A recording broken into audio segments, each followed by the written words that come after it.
All right, let's kick off this section by implementing this section right here. So this part, right? So the customer unit right here. So the idea is that we have a person, and the person will issue a put request against our API to become a customer, right? So this unit right here will contain all the logic for handling that request. So what we're going to do is actually implement everything within this unit and then test it. So when you want to test things, you shouldn't really implement everything in one go and then test it at the end.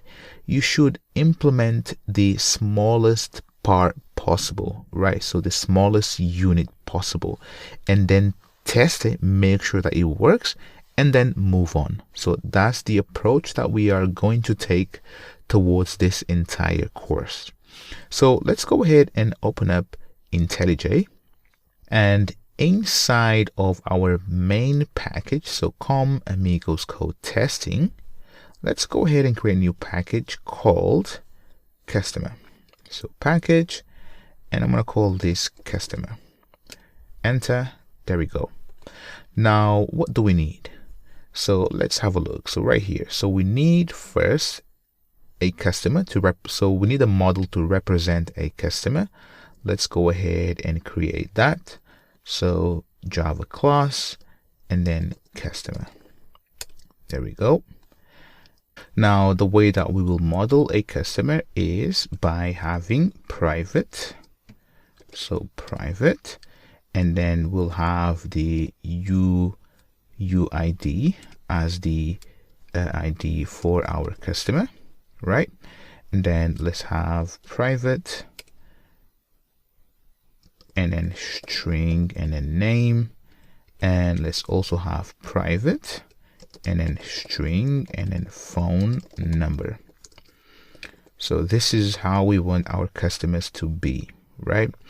So now let's go ahead and simply have a constructor. So let's have a constructor with all of those three fields, and let's also have some getters and setters. So I'm going to use the defaults there by IntelliJ, and there we go. So this is how the customer looks like. Now if I go back to the diagram, so right here, so now let's go ahead and model this part right here, right? So now we have a customer. So the person, so this person will issue a request into our API to become a customer, right? So we need to have a class that will handle this request. So let's go ahead and create a class, and let's simply say customer, and then registration, and then controller. So right here, let's go ahead and simply say this will be at, and then rest controller, and then at request, and then mapping.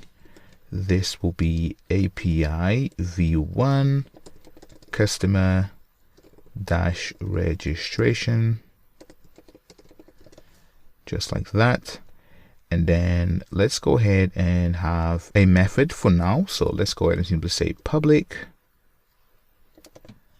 and then void, and this will be register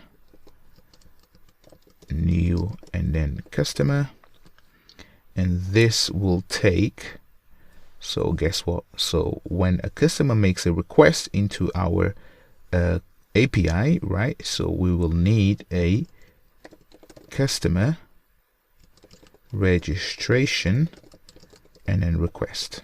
We will create this in a second, so simply name it as request. And what we're going to do here is nothing for now, right? So let's go ahead and create this class. So customer registration requests. So I've just pressed Alt and then enter, create class, and then inside of customer package. Now this will be a private final, and then this will be customer, right? So this will contain all the details about the customer. Let's add that to constructor, and let's put this on a new line so you can see properly. And let me use the JSON at JSON property and then customer. So this is what comes from the client, right? So there is a property called customer. Now let's go ahead and have a getter just like that. And let's also have a toString. There we go. So this is the actual request that comes from the client, right? So this person right here will issue a request into our API. So let's now go back to the controller right here. So you can see that the error went away. So now we just have to tell that this will be a put request. So at put mapping, and there we go.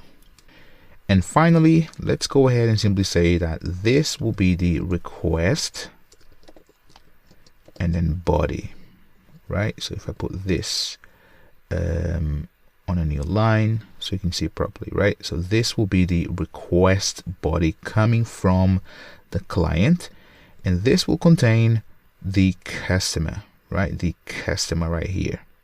And the customer contains all of these fields. So the client will have to send us the name. So let's go ahead and simply say at,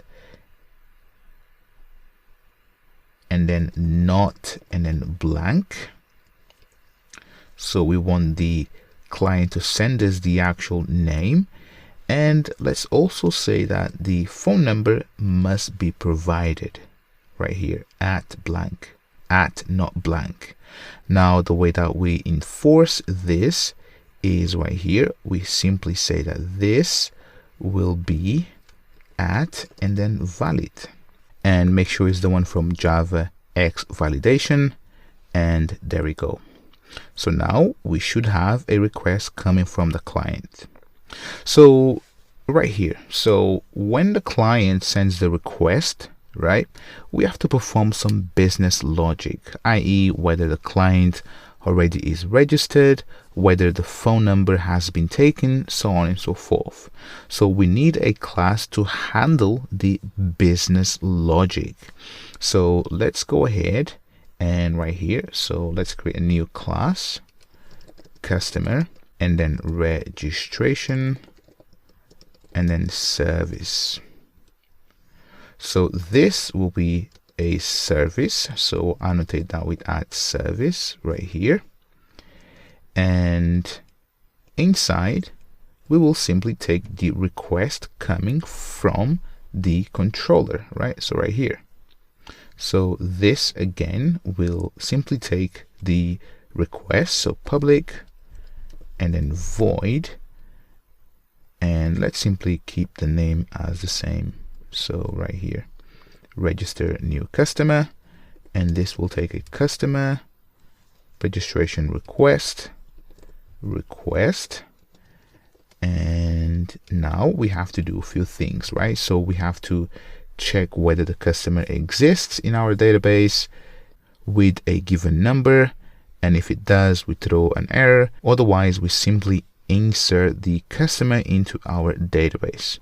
So right here, so if I scroll down, well, actually let me make this smaller for you to see. So right here, so you see that we have the interaction against our database, right? So for the database, we need to create a class that will handle the interaction against our database, and that's what we're going to do next.